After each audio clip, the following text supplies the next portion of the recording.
என் அன்புக்குரியவர்களே, அருமை ரட்சகரும் மீட்பெருமாம் இயேசு கிறிஸ்துவின் நாமத்தில் உங்களை அன்போடு கூட வாழ்த்துகின்றேன். இந்த உலகத்தில் அநேக மக்கள் தங்கள் தலைமுறைக்கு, சந்ததிக்கு ஆஸ்திகளை சேர்த்து வைக்கிறார்கள். சிலர் 10 தலைமுறைக்கு ஆஸ்திகளை சேர்த்து வைப்பார்கள். சிலர் 20 தலைமுறைக்கு ஆஸ்திகளை சேர்த்து வைப்பார்கள். அந்த அளவுக்கு இந்த உலகத்தில் எவ்வளவோ செல்வந்தர்கள் இருக்கிறார்கள். நீங்கள் நினைக்கலாம், நான் என் தலைமுறைக்கு எதையுமே சேர்த்து வைக்கவில்லையே, நான் உழைப்பதும் நான் சம்பாதிப்பதும் அன்றாட வாழ்க்கை நடத்துவதற்கும் மாதந்தோறும் எங்கள் வாழ்க்கையை நகர்த்துவதற்கும் சரியா இருக்கிறதே என்று சொல்லுகிறீர்கள். என் அன்புக்குரியவர்களே, உங்களுக்கும் உங்கள் தலைமுறைக்கும் நீங்கள் சேர்த்து வைக்க வேண்டிய மிகப்பெரிய சொத்து ஒன்று இருக்கிறது. அதுதான் தேவன்.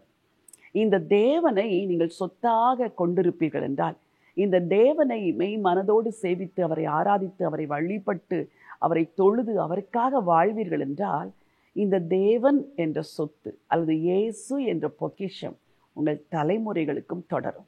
ஆண்டவர் ஆபிரகாமை அழைத்த பொழுது, நான் உன்னை ஆசீர்வதித்து பெரிய ஜாதியாக்குவேன், நீ ஆசீர்வாதமாயிருப்பாய் என்றெல்லாம் சொன்னார். இந்த தேவன் ஆபிரகாம் மரித்த பிறகு ஈசாக்கோடு பயணிக்கிறார்.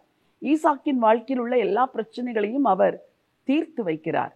ஈசாக்கின் மரணத்துக்கு பிறகு அவரை நேசித்த யாக்கோபோடு கூட தேவன் இருக்கிறார். யாக்கோபுக்கு பிறகு அவருடைய 12 பிள்ளைகளுக்கு தேவனே சொத்தா இருக்கிறார். எனக்கு அருமையானவர்களே, வாழ்க்கையில் அழிந்து போகிற சொத்தும் சம்பத்தும் உங்களுக்கு இல்லை என்று நீங்கள் கவலைப்படாதபடி, தேவன் என் சொத்தா இருக்கிறார், என் ஆண்டவர் என் பொக்கிஷமா இருக்கிறார், கிறிஸ்துவானவர் எனக்குள் தெய்வீக பொக்கிஷமா இருக்கிறார். அந்த ஒரு சொத்தை நான் என் சந்ததிக்கு சேர்த்து வைத்தால் போதும் என்று நினையுங்கள். அதற்காக உலகத்தில் சம்பாதித்து பிள்ளைகளுக்கு ஆசீர்வாதங்களை கொடுக்கக்கூடாது என்று நான் சொல்லவில்லை. எது இருக்கிறதோ இல்லையோ, இந்த இயேசு சொத்தா இருக்கிறார் என்று நம்புங்கள். ஒரு வசனத்தை உங்களுக்காக வாசிக்க விரும்புகிறேன். சங்கீதம் 14:5. தேவன் நீதிமானுடைய சந்ததியோட இருக்கிறாரே. அழகாக வசனம் சொல்லுகிறது, தேவன் நீதிமானுடைய சந்ததியோட இருக்கிறாரே. அவங்களுக்கு என்னப்பா, அவங்க அப்பா சொத்து சேர்த்து வச்சிருக்கிறாரு, இவங்களுக்கு என்னப்பா அவங்க தாத்தா சொத்து இருக்குது, அப்படியெல்லாம் பலரை குறித்து சொல்வதை நீங்கள் கேள்விப்பட்டிருக்கிறீர்கள். முற்பிதாக்களின் சொத்து, தாத்தாக்களின் சொத்து, பாட்டியின் சொத்து, தகப்பனின் சொத்து, தாயின் சொத்து எதுவுமே இல்லை என்றாலும், தேவன் நீதிமானுடைய சந்ததியோடு இருக்கிறார். உங்களோடு கூட இருக்கிறார், உங்கள் பிள்ளைகளோடு கூட இருப்பார். இயேசுவை விட விலையேற பெற்ற பொக்கிஷம் இந்த உலகத்தில் ஒன்றுமில்லை. அவர் தருகிற கிருபை, அவர் தருகிற ஆசீர்வாதம், அவர் தருகிற ரட்சிப்பு, அவர் தருகிற இரக்கம், இது உங்கள் தலைமுறைக்கு கடந்து சென்றால் போதும். ஆகவே இயேசுவை சம்பாதியுங்கள், இயேசுவை சேர்த்து வையுங்கள், இயேசுவை உங்கள் தலைமுறைக்கு சொத்தாக கொடுங்கள். உங்கள் தலைமுறை அந்த சொத்தை பற்றி கொண்டு தங்கள் தலைமுறைக்கு அதை சேர்த்து வைக்கட்டும். இதுதான் மிகப்பெரிய ரகசியம். நல்ல பிதாவே, நன்றியோடு உம்மை ஸ்தோத்திரிக்கிறேன் அப்பா.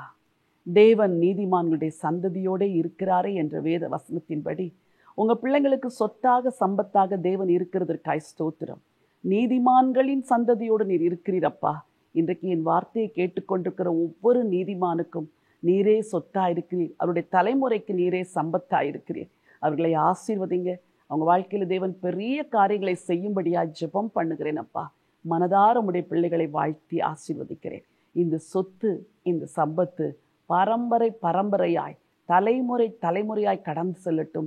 இயேசுவே எங்கள் பரம்பரை சொத்தா இருக்கிறதற்காய் நன்றி. இயேசு ராஜாவின் நாமத்தில் பிதாவே, ஆமென். பிரியமானவர்களே, என் அன்பு வாலிப பிள்ளைகளே, உங்கள் பெற்றோர் எந்த சொத்தும் சேர்த்து வைக்கவில்லை என்று கவலைப்படாதீர்கள். இயேசு உங்களுக்கு சொத்தா இருக்கிறார், அவர் போதும். இந்த நம்பிக்கையோடு இந்த நாளை துவங்குங்கள். இந்த நாள் ஒரு வெற்றி நாள். God bless you.